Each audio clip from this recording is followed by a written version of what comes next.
Inside Sport Chek's flagship location at West Edmonton Mall, it's the panel. Tom Gazzola, Bob Stauffer, Jack Michaels from the Oilers Radio Network. The Edmonton Oilers, 10 games over 500. Haven't been able to say that for a long time. They're on a 4-game winning streak.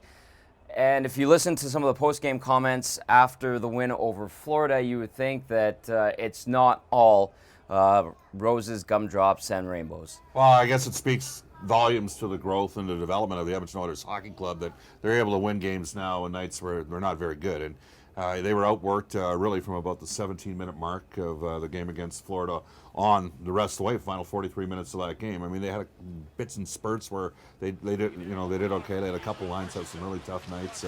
That said, they also had some players have some goalless streaks come to an end. Finally. And they ultimately got the win.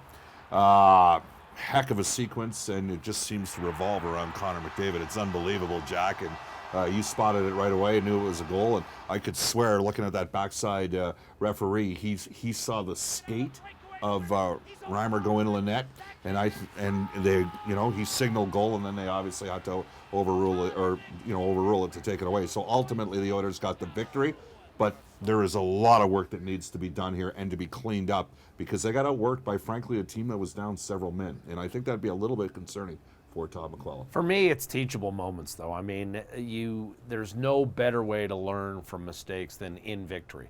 And quite frankly, and Todd McLellan said this after the postgame, last year that might have been a 5-2 loss. So the Oilers are finding ways to win. As you mentioned, Zach Kassian with a 37-game goalless streak comes to an end. And Jordan Eberle in a clutch moment. Not only does he break his streak, career worst 18 games without a goal, but he does it at such an opportune time. And that's going to give him, and you could see the bench gets a huge boost. Eberle's a popular guy in the room. They want to see him succeed, and he succeeds in a pivotal moment. And Ryan Nugent-Hopkins hasn't had the best offensive campaign this year, but he's scored some clutch goals. So maybe it's the type of year where Edmonton's establishing an identity as a third period and overtime club, and that's okay. They've now won 4 in a row beyond regulation. They found ways to get games tied or push ahead in the third period in most of their wins the last month and a half, 2 months now. So it's not just a fluke, it's a trend. And I think when you forge an identity mid-season as a clutch team, when's that going to pay off for you? It should come playoff time. Yeah, a lot of close games, a lot of overtime games of late. They are pulling these games off. Goaltending has played a big factor into that. Now we've seen Jonas Gustafsson waived and reassigned to Bakersfield. Laurent Brossoit is with the big club. A couple of back-to-back sets coming up here for the Oilers. Will we be seeing Laurent Brossoit? What's the theory behind the goaltending situation here?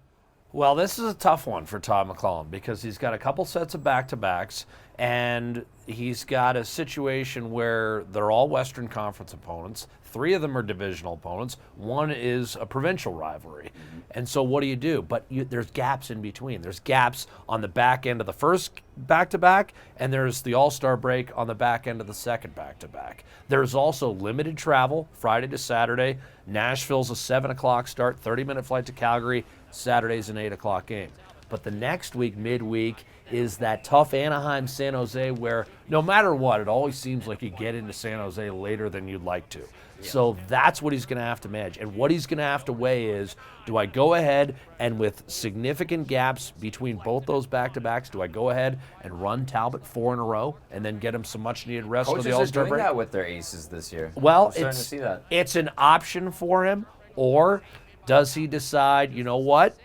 It's more important that he gets the rest, and we're just going to have to play well in front of Laurent Brossoit and see whether he can record his first NHL win. I think Peter Chiarelli needs to know whether or not Laurent Brossoit can be a backup at this stage, and then that's the other end of the equation. Do we need to get this guy at least 3 or 4 starts before the trade deadline to see what we have? Because if they don't have any confidence in him, if they don't give him any starts, then clearly they're going to be sitting there going for another goaltender at some point. I think the kid's got to have a chance to play it. Okay, finally, quick thought on the opponents coming in Friday night. The Nashville Predators, a little dinged up on the back end, and then what we should see Saturday in Cowtown. It could be another big Pacific Division game. Oilers have to capitalize against Nashville. They don't have PK Subban going. The Preds are going to be playing the second of a back-to-back.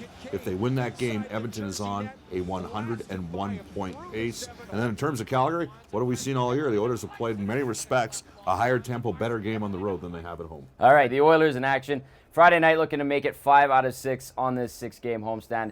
against the Nashville Predators. 7 o'clock puck drop. Jack and Bob have the call for you. As always, I've got you covered right here on EdmontonOilers.com.